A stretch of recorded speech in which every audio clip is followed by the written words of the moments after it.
depuis quelques années. C'est un modèle qui s'applique à toutes sortes de partenariats, des réseaux ainsi que des partenariats entre deux seuls organismes, et aussi des partenariats de longue durée ainsi que des partenariats de court terme ou qui sont spontanés. Donc, toutes ces activités-là peuvent être pratiquées de manière très informelle ou très formelle avec beaucoup de documentation, etc. Alors, c'est pour cela qu'on aime bien ce modèle-là. C'est comme une lentille pour regarder les partenariats particuliers et ça s'applique à toutes sortes d'expériences. Il est probable que vous pratiquez déjà toutes ces activités dans vos partenariats. Alors, le modèle est très holistique et pas linéaire. Et l'idée en général du modèle, c'est que il est bon de toujours réfléchir sur les tâches qu'on fait qui touchent à ces activités-là. Donc, si vous êtes face à un défi, ça peut vous servir juste d'aller voir peut-être sur le mur, vous avez posté, affiché là les 6 activités. Qu'est-ce qu'il nous manque peut-être à ce moment-là? Et qu'est-ce qu'on peut, peut-être la solution est là-dedans, dans une de ces 6 activités-là. On entend quelqu'un en arrière-plan. Je ne sais pas, on peut peut-être demander aux gens de mettre étoile 6 pour mettre leur ligne en silence. Merci. Et juste pour compléter l'introduction. Vous m'entendez? Oui, je pense que c'est oui, je ne sais pas c'est qui. Est-ce qu'il y a une question, un commentaire? Non, ça va. Je continue. Oui. Une chose à noter sur les 6 activités, c'est que la majorité des activités se penchent sur le renforcement des relations. Et c'est cet aspect du travail de partenariat qui peut poser souvent les défis parce que le système, on ne reçoit pas beaucoup de ressources pour travailler les liens avec les gens, les communautés. Mais dans le travail de partenariat, là, il est tellement central. Alors, c'est une autre raison pour laquelle on aime bien ce modèle-là. Maintenant, on va partager des outils pour vous soutenir dans la pratique de chaque activité.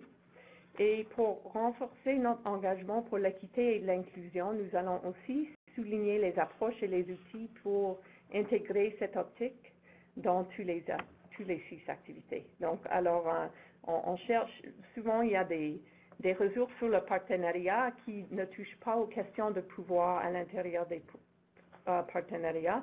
Et nous, on a fait des projets particuliers pour essayer de mieux ajouter cette lentille-là dans nos efforts de partenariat. Donc, excusez-moi. S'il n'y a pas de questions. Oui, questions, commentaires? Oui, c'est Marie-André qui en tout cas 2 questions. Là, la première, quand on parle de ces étapes-là, est-ce que c'est pour des partenariats avec les autres groupes co-demandeurs dans notre projet ou est-ce que c'est avec le milieu? Et aussi, avec le milieu, on dirait qu'il y a plusieurs paliers. Il faut que je contacte le préfet, mais en même temps, avant le préfet, il faut que j'aille un peu contaminer les autres acteurs qui gravitent autour de lui. Puis il y a le milieu aussi qui peut être un appui. Fait que finalement, le partenariat avec une communauté s'établit avec plusieurs acteurs. Là. Donc, c'est moi, en tout cas, c'est ce que je recherche, là, c'est surtout des pistes là, dans les partenariats avec le milieu. C'est surtout ça, moi, en tout cas, qui m'intéresse. Comment le faire en 3 secondes d'écart? Parce que il y a des acteurs qui ont beaucoup de temps à nous consacrer. Puis il y a d'autres acteurs où on a l'impression qu'on voudrait être en mode écoute, mais en même temps, on peut avoir l'impression qu'on la montre court, là, le temps court. Donc j'aurais une réponse, c'est Amida pour agir, pour Marie-André. Super, merci. Moi, je pense que il y a un bout qui manque, mais je sais pas, peut-être qu'il est là, mais qu'il est sous une couleur. Mais c'est surtout, c'est le donnant-donnant. C'est-à-dire que le partenariat doit être bénéfique à tous ceux qui y participent. C'est-à-dire qu'il faut qu'ils trouvent leur compte, il faut qu'en bout de ligne, ils aient un résultat. Puis si tu trouves, si on trouve ce qu'on peut partager avec ce partenaire, notamment si on prend l'exemple du préfet dont tu parles, Tu sais, c'est juste lui dire comment est-ce que ton projet peut lui être bénéfique. Si tu le lui présentes sous cette forme, il peut pas être contre la vertu. En tout cas, c'est très caricaturé, mais c'est vraiment ça. Moi, je trouve que c'est un élément très important dans vos couleurs et dans votre. C'est que c'est vraiment dans le partenariat, il ne faut pas perdre de vue qu'il faut que le partenaire ait un bénéfice dans ce qu'on va lui offrir ou dans ce qu'on va partager avec lui. Voilà. Tout à fait, oui, Amida. Et moi, je dirais que ça, avec les activités de tisser les liens, oh, il y a un écho là. Oui, c'est ça. Alors, peut-être c'est Amida ou Marie-André qui doivent se remettre à étoile 6, mais y avait-tu un autre commentaire? On peut peut-être avoir s'il y avait d'autres commentaires avant de faire ça. Est-ce qu'il y avait un autre commentaire? Je pense que c'était mon écho. OK. C'était mon écho. Donc, oui, les activités de tisser les liens et favoriser une compréhension partagée, là, parlent beaucoup de ce travail dans les milieux, dans les communautés. Et ce cadre-là, c'est plutôt, on l'applique plutôt dans les groupes là qui vont aborder un travail ensemble. Donc, il y aurait les niveaux différents d'engagement dans un partenariat. Si vous regardez, excuse-moi, on n'a pas, ah oui, ici on a les documents. Alors, je peux vous montrer l'autre image, ici dans les 6 activités de partenariat. Cette image avec les boîtes, on voit qu'il y a des niveaux d'engagement différents et vous allez certainement faire beaucoup de réseautage et la question c'est est-ce que vous cherchez à aller plus loin avec un contact, un partenaire particulier vers la coordination, bien la coopération, bien la collaboration. Je dirais qu'avec vos co-demanderesses, là, c'est un travail de collaboration. Donc, c'est beaucoup plus profond et ça prend beaucoup plus de ressources, de temps et l'importance d'une vision commune. Mais toujours avec les activités, le point que Amida a bien noté, de chercher à connaître la valeur, qu'est-ce qui peut être une valeur pour le partenaire. Ça tombe dans la partie d'activité pour favoriser une compréhension partagée.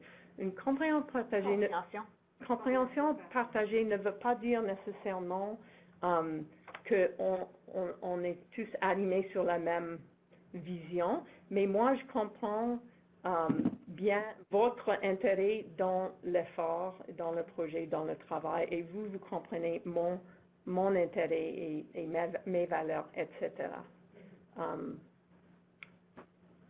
Bon. Oui, Lynn a levé la main. OK, super. Lynn, c'est à vous.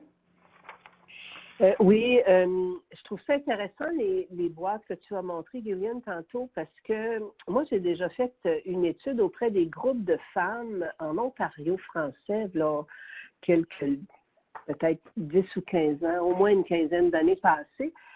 Et j'avais demandé au groupe comment, où ils allaient interagir dans les différentes organisations et qu'est-ce qu'ils allaient faire. Puis c'est autant que les féministes ils font. C'était très intéressant parce que ce que l'étude a donné en bout de piste, c'est que la majorité, 85% des groupes allaient siéger à des tables de concertation, des comités, et puis il y en avait une foule. Elles passaient énormément de temps à ces rencontres-là. Mais finalement, ce qu'elles faisaient, c'était que de l'échange d'informations et la présentation de leur service ou de leur organisme. Ça finissait là, point barre. Alors, culturellement, je pense que les groupes de femmes n'ont pas nécessairement, en tout cas, la majorité des groupes de femmes n'ont pas naturellement le réflexe d'aller dans des tables mixtes ou dans des organisations ou des regroupements mixtes pour aller faire de la revendication ou aller faire de la coopération ou de la collaboration. Elles le font beaucoup entre elles, mais quand elles arrivent à aller dans un autre paradigme qui n'est pas leur groupe de femmes, il y avait beaucoup plus de limites. Moi, ça m'avait un petit peu jeté à terre là, quand j'avais fait ces conclusions-là. mais c'est pas naturel pour les groupes. Puis je ne sais pas si Jacinthe, qui est plus dans les groupes de femmes là, en Montérégie, dans notre projet à nous, je ne sais pas si c'est la même chose avec le réseau féministe au Nouveau-Brunswick. Je ne sais pas comment vous vivez ça par chez vous, mais moi, j'avais observé ça, puis ça avait été, j'avais un peu cette hypothèse-là, et ça avait été confirmé dans l'étude que 85% des groupes allaient faire que de l'échange. Ils font faire que du réseautage, la plupart. Elles ont de la difficulté à l'extérieur de leur milieu plus restreint ou plus sécurisé, je dirais, les groupes de femmes. Là, bon, ils sont capables de chicaner quand même en groupe de femmes, on est capable de faire ça, là, mais elles avaient moins tendance à aller faire autre chose que de la présentation de leur organisme et d'aller chercher de l'information. C'était moins naturel. Et ça reflète la culture dominante, là, plus ou moins, et aussi ça reflète les défis réels de travailler à partir avec les groupes qui fonctionnent et ont des analyses différentes. Oui. Différentes de l'autre, oui. Alors, oui. Donc, si je comprends bien, dans l'approche aussi de comment on tisse les liens, c'est aussi important, comme pour rejoindre la question de Marie-André et les commentaires d'Amida et de Lynn. On va peut-être continuer, mais nous autres, on se fait aussi une liste de peut-être c'est quelque chose qu'on peut adresser dans un temps ultérieur, parce qu'aujourd'hui, on voudrait couvrir les 6 composantes, mais on peut après ça approfondir dans une autre discussion un autre temps des choses en particulier. Alors, okay. Alors bravo, on continue. C'est super intéressant. Oui. Bon, alors, merci. Et on passe maintenant aux activités pour tisser les liens. On voulait partager un exemple. C'était déjà partagé par Sophie qu'avec leur projet de coopérative d'habitation, présence des femmes, pouvoir des femmes, vous avez créé un comité aviseur avec plusieurs groupes de femmes qui représentent les communautés et des situations particulières. Et c'est une approche qui soutient l'inclusion des voix et le leadership de femmes marginalisées. Alors, félicitations pour ça. Et je sais que les autres projets, on a choisi un exemple de chaque projet. On va les passer plus tard. Nous avons 3 outils là-dedans à vous partager. Ici, c'est la rue de la diversité. Peut-être ça paraît à quelque chose de similaire que vous connaissez. Et ça vient de ce guide de l'optique et l'équité et inclusion de l'initiative Ville pour toutes les femmes. C'est dans votre liste là, de ressources. Pour assurer une transformation des relations de pouvoir, et non seulement sur le plan de genre, mais aussi sur un plan intersectionnel, il est important de rester conscient de notre position sociale par rapport aux autres partenaires, qui inclut les questions d'accès aux ressources et au pouvoir, aux connexions au niveau systémique. Donc, cet outil est un des outils présentés dans ce guide d'optique et d'équité, l'optique d'équité et d'inclusion, qui peut vous servir pour cette auto-réflexion. Ensuite, nous avons co-créé pour le projet Leadership collaboratif en pratique, nous avons co-créé ce modèle d'analyse d'équité dans la composition d'un groupe. C'est disponible, il y a une description en PDF, mais aussi il y a une version de l'outil même, du modèle, en Excel, et vous pouvez l'adapter à vos besoins pour faire une analyse de qui est représenté autour de vos tables et qui manque autour de la table, et faire les discussions là-dessus, les décisions, les plans de travail si nécessaire. Et finalement, les groupes d'action politique sont déjà familiers avec cette roue des intervenantes et intervenants, parce qu'on l'avait utilisé avec vous lors des réunions en présentiel. Mais on a juste partagé ici la source, et c'est un très bon outil pour, je crois que aussi les autres groupes avec Tatiana ont utilisé une approche similaire. Donc, c'est un exemple de comment on peut faire une cartographie de tous les intervenantes et intervenants, et puis utiliser ça pour les discussions de où il faut aller tisser plus de liens, etc. Super. Alors, c'est sûr qu'il faut un temps où on parle de tisser des liens, de bâtir des relations avec les gens et de regarder avec qui on va commencer notre partenariat. Et une autre étape, c'est de favoriser une compréhension partagée. Et ça, moi, je trouve ça vraiment intéressant que dans la liste des défis, vous aviez beaucoup il y avait plusieurs commentaires sur les perceptions, le langage, les visions, où est-ce qu'on s'en va. Donc, dans un premier temps, c'est super important de définir ça, de se donner un temps de réflexion, puis un temps d'entendre sur les thèmes, sur les paramètres du projet. Et on voulait mentionner le projet média et instances municipales qui, effectivement, ils ont eu, quand on les a rencontrés, ils nous ont parlé dans la rencontre en présentiel de leur compréhension, que c'était important de faire une compréhension partagée, qu'ils puissent parler de la même chose avec le même vocabulaire entre les différentes tables de femmes, entre les médias puis les instances municipales. Il semble qu'il a fallu développer des thèmes puis des concepts. Et en termes d'outils, on voulait juste mentionner 2-3 outils qui peuvent aider dans cette phase-là de définir la compréhension avec une ressource qui s'appelle 7 questions exploratoires pour favoriser une compréhension partagée. La ressource est disponible en anglais et ça s'appelle 7 Questions to Knowing Your Audience. Et puis, c'est vraiment des questions à brûle-point comme pourquoi vous êtes ici, quel type de solutions sont importantes. Donc, ça permet vraiment aux gens de dire les vraies choses ou qu'est-ce qu'ils veulent obtenir de ce partenariat-là. Donc, c'est une grille de suggestions qui permet de voir où est-ce que se situent les gens. Un deuxième outil pour partager la compréhension, c'est de faire ce qu'on appelle la matrice d'analyse des ressources apportées dans le partenariat. Et je vais juste vous rappeler que sur le feuillet de 2 pages qu'on vous a envoyé ce matin, tous les liens et les outils sont là. Alors, vous pouvez juste cliquer sur les liens pour aller voir plus en détail sur les outils. Alors, dans cet outil-là, c'est vraiment de faire un petit peu l'inventaire de qui apporte quoi, ce qu'on appelle le capital social, les connaissances de la problématique, les ressources humaines, les ressources physiques. Alors, ça l'aide aux partenaires, quand ça peut être un partenaire avec plusieurs composantes, de se situer sur qui fait quoi, qui a quoi, et donc de ne pas réinventer la roue, puis de voir qu'est-ce qu'on doit aller chercher qu'on n'a pas, puis qu'est-ce qu'on a. Vraiment de faire l'inventaire des ressources. Un autre, dans cette catégorie-là, ce qu'on trouvait aussi important, c'était de parler de l'étape de développement des équipes. On a des excellentes animateurs et animatrices au téléphone aujourd'hui et vous savez sûrement, vous êtes peut-être familier avec la dynamique de groupe. Juste un rappel sur, on sait que dans un groupe, il y a une création, des fois aussi une confrontation, une structuration. Alors, il y a différentes étapes dans le développement d'équipe. Donc, comme on a dit précédemment, s'il y a des choses qui retiennent votre attention, notez-les parce qu'à la fin, on va vous demander qu'est-ce qu'on pourrait approfondir comme prochain webinaire et on pourrait approfondir des choses plus en particulier. Maintenant, vas-y, Gillian. Et aussi, on vous invite toujours d'utiliser la boîte à conversation aussi pour mettre ces suggestions ou bien les questions. Parce qu'on sait qu'on roule plus vite maintenant, alors c'est dommage.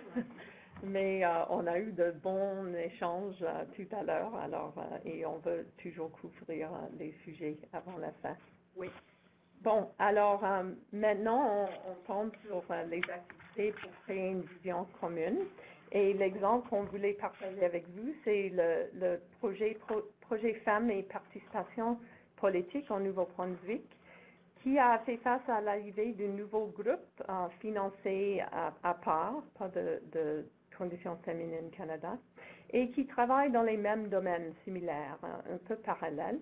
Donc, dans cette situation, elles ont trouvé que c'était encore plus important de revenir à sa vision commune pour bien clarifier quelle est unique de leur projet, pour pouvoir communiquer et aussi identifier les points de convergence et aussi les points de divergence, donc ou de différence ou de travail parallèle, etc. Alors ici, on voit qu'au début, on crée une vision du projet, mais c'est une activité auquel il faut retourner pour les événements de planification ou aussi dépendant les choses qui se passent au fur et à mesure du projet. Ensuite, on a quelque chose à vous partager. C'est une trousse d'animation pour les communautés en santé, produit par le réseau CS. Le réseau CS, c'est un programme à partir duquel Nexus Santé fait partie. C'est un partenariat. Et alors, nous, on a contribué aussi à cette ressource. Il y a 2 techniques en particulier là-dedans qui peuvent vous servir pour le développement de votre vision, ou bien pour retourner sur une vision. L'animation 1, 2, 4, tous, c'est qu'on commence avec une réflexion seule, là, solitaire, sur un petit papier, puis ensuite, on a une conversation par paire, puis on redouble sur un groupe de 4, et finalement, le groupe entier qui apporte une inclusion et aussi qui partage les occasions différentes de développer les idées. Aussi, il y a la technique d'animation visuelle. Donc ça, j'ai quelques exemples ici de techniques visuelles. On peut, à la droite en haut, on peut engager quelqu'un pour prendre une prise de notes graphique qui est super, excellente quand nous avons les ressources, mais on sait que la plupart du temps, il n'y a pas de telles ressources. Si vous allez en ligne, vous pouvez trouver en bas, à gauche, il y a les modèles créés par les personnes qui font la facilitation graphique, que vous pouvez prendre puis adapter et les mettre en gros sur un mur, puis les remplir ensemble. Ça peut donner juste un élément visuel à vos conversations autour des questions de vision. Et à droite, il y a les courtes pointes de papier. Nous allons partager plus tard sur le thème de l'évaluation une ressource qui décrit cette technique. C'est une technique d'évaluation, mais aussi qui peut servir pour le développement d'une vision. Parfait, excellent. Alors, il y avait une question de Marie-André qui parlait il y avait un commentaire que les 7 questions étaient appropriées pour le comité, mais peut-être pas pour le désir de parler, par exemple, avec son préfet. Et puis, j'étais en train de commencer à répondre pour dire oui, effectivement, il y a certains outils qui sont appropriés pour le partenariat, donc le groupe, et d'autres qui sont plus appropriés pour rejoindre des partenaires qui sont à un autre niveau. Et des fois, juste moi-même, peut-être je ne vais pas partager les questions directement avec quelqu'un, mais je vais faire référence avant d'aller avoir un café ensemble. C'est ça. Des fois, ça peut servir. Oui. Alors, comme le temps nous presse un petit peu, il nous reste comme 5 minutes, on va juste peut-être mentionner les prochaines étapes, puis juste mentionner les outils. Ce qu'on va faire, c'est qu'on va vous inviter à nous dire quelle section que vous aimeriez qu'on approfondisse, puis on va le faire peut-être dans un deuxième temps, un prochain webinaire. Alors, la prochaine section, donc ça va dessus? Planification en collaboration. C'est ça. Donc, la prochaine composante, c'est la planification en collaboration. Ce qu'on avait dit, c'est que déjà, tous vos projets ils collaborent. Alors, si on avait à donner un exemple, ce serait tous des exemples de chacun de vos projets. Entre autres, juste le fait qu'il y a une distance et que vous devez des fois voyager ensemble en faisant du covoiturage, ce qu'on a entendu sur le terrain, je trouvais que c'était vraiment intéressant. Et puis, l'important ici, c'est de chercher une balance entre la planification et l'action. Donc, avoir un temps de planification puis un temps d'action. Et la ressource qu'on mentionne ici fait partie d'une trousse d'animation pour les communautés en santé. Et c'est une ressource qu'on voulait souligner. Et aussi, il y a celle de l'AVEC pour faire ensemble, qui vient de Québec. Et là-dedans, il y a comme 17 outils ou techniques particulières. Alors, on a juste pris les clips là, de trois options, mais c'est plein de techniques pour la planification, le dialogue collaboratif, etc. La prochaine composante, travailler ensemble pour le changement. Alors ici, on a voulu partager l'exemple du projet Équité salariale là, qui travaille dans un contexte bilingue et sur un projet bilingue. Donc, le travail ensemble pour le changement, ça prend beaucoup de patience. Et aussi ce qu'on trouve, parce que nous autres, on travaille souvent dans les contextes bilingues, juste de partager les blagues, de partager la nourriture, d'autres choses. S'il y a des membres de nos équipes qui ne parlent pas l'autre langue, il y a toujours des gens bilingues, avoir les moyens à travers lesquels les autres peuvent tisser des liens et faire le travail ensemble. Mais je sais que vous aussi, vous utilisez la traduction simultanée pour vos réunions. Alors, on voit que le travail ensemble, ça peut prendre beaucoup plus de ressources ou moins, dépendant du projet. Ici, c'est 6 principes pour un travail collaboratif et équitable qui étaient développés à partir de notre projet Leadership collaboratif en pratique. Ça peut servir de créer vous-même vos principes du travail collaboratif, parce que le processus aussi sert à renforcer les choses. Mais ici, ça c'est mon préféré de tout ce que j'avais trouvé avant, et il y a les éléments, les principes et aussi les exemples très pratiques. Finalement, les réunions, c'est central au travail collaboratif, travailler ensemble, et nous avons une ressource de réseau CS sur les réunions efficaces. De plus, le guide avec a aussi plusieurs exemples de comment elle travaille à renforcer l'inclusion et l'équité à l'intérieur de leurs réunions d'équipe, qui est très intéressant et une bonne chose à expérimenter avec des techniques différentes. Parfait. Et là, on arrive à la dernière composante qui est célébrer, évaluer et renouveler. Alors, on sait tout le monde qu'il y a un temps d'évaluation. Et c'est un temps qui nous permet de nous arrêter pour nous dire qu'est-ce qu'on a atteint et où est-ce qu'on se situe dans notre projet, dans nos efforts, dans notre collaboration. Donc, il y a plusieurs outils d'évaluation. En fait, c'est sûrement celui dont on a le plus d'outils à gauche et à droite. Mais on voulait mentionner deux ressources pratiques du réseau CS, donc le pouvoir de la réflexion. Et puis, je vais juste passer au prochain. Quelques questions pour l'évaluation. OK. Alors, ici, il y avait quelques questions pour les discussions d'évaluation. Donc, qu'est-ce qui s'est passé, le partage d'histoire, qui a participé, puis quelles sont les principales gratifications. Donc, juste des questions rapides, mais qui permettent de cibler le progrès qu'on a fait. On avait aussi des exemples à la prochaine diapo, le diapo 35, sur l'évaluation ou une façon très active d'évaluer, que j'aime beaucoup d'ailleurs. Il y en a une qui s'appelle Tête, cœur, pied, où on demande aux gens qu'est-ce qu'ils ont appris et comment ils se sentent et où est-ce qu'ils veulent aller avec les pieds. On peut voir la photo du continuum humain. On peut demander aux gens de se positionner sur une ligne avec différentes questions et dont les réponses indiquent là où les personnes se situent vont indiquer leurs réponses. Puis la courte pointe de papier, qui est sûrement l'activité favorite de Jillian, parce qu'il y a un YouTube qui décrit, où on peut voir Jillian, qui décrit la technique d'évaluation de courte pointe de papier et qui est vraiment intéressant et cute à juste 8 minutes, là. 8 minutes, alors c'est comme ça vu YouTube, celui-là. C'est ça. C'est pas mon visage, c'est un webinaire. Beaucoup de courtes pointes. C'est ça. Alors, c'était un petit peu pressé là, vers la fin, mais en fait, ce qu'on veut voir, c'est ce serait quoi, par exemple, parmi les activités, qu'est-ce qui résonne avec vous sur quelque chose que vous aimeriez approfondir, puis qui pourrait vous rejoindre, puis vous aider dans votre travail. Puis je note déjà Marianne